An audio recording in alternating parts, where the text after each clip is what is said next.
Hey everyone, Solomon here. Got my dad behind the camera filming this special video in which I'm going to show you how I unlocked the strict bar muscle up. Here's the footage of me doing a strict bar muscle up, nice and slow, very controlled. I'm going to outline how I unlocked this lift in 3 steps without at any point in my life having done another kind of muscle up prior to learning this more advanced variation. That's right, the very first muscle up I ever did was a perfect zero momentum strict bar muscle up, and I unlocked it with almost zero specific training. Rather impressive, not to toot my own horn, but that's just the fact of the matter. I'm making this video because although I'll only outline my own approach, outlining my own approach may still be beneficial to you. With that all clarified, let's get right into it. I don't know why I flexed like a... So the very first thing that's worth noting, and I'm going to say something that's all too often overlooked, the bigger a muscle is, the greater its capacity for force production. That is, more simply stated, the more jacked you are, the stronger you are. Now, I had never even attempted a strict bar muscle up until recently. The majority of my training up until I started attempting, which was not that long ago, had been pure bodybuilding.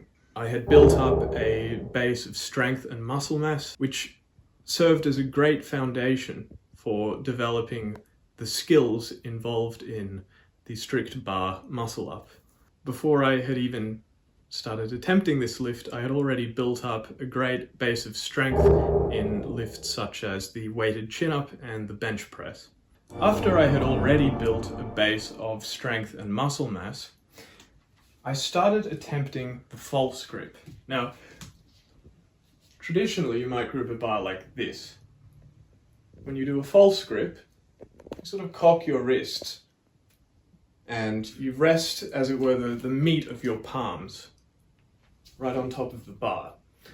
And what that means is that as you're pulling yourself up, you're giving yourself room for wrist extension, right? Because if you just grip it normally, and you try to do it slowly, you'll basically like run out of room when you're up here. You can't extend your wrists. Some freaks can, but I certainly can't.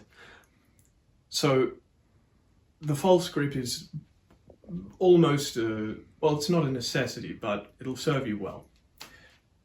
The issue in learning the false grip is that it's, well, rather hard.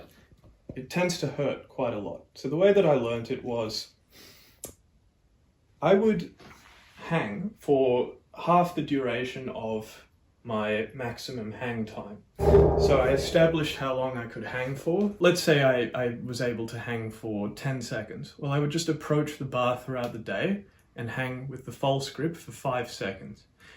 And after 2 weeks of doing that, that was enough to, well, not hang for an indefinite amount of time, but at least hang comfortably.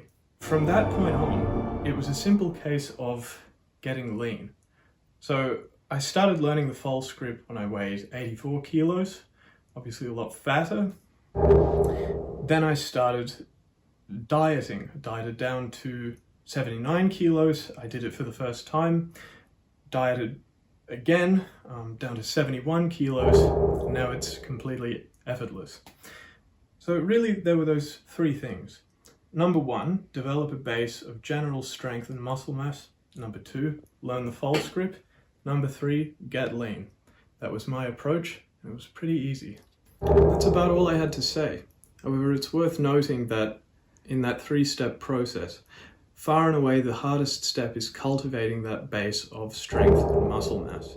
That is, getting those impressive numbers on lifts like the weighted pull-up or weighted chin-up. I offer consultations if you need help with that. You can use my email address, you can contact me there, Solomon Nelson Consulting, it'll be on screen, gmail.com, or you can contact me on Discord, my username is Solomon Nelson. Thank you very much for watching, and best of luck to you with your lifting and whatever else is ahead of you.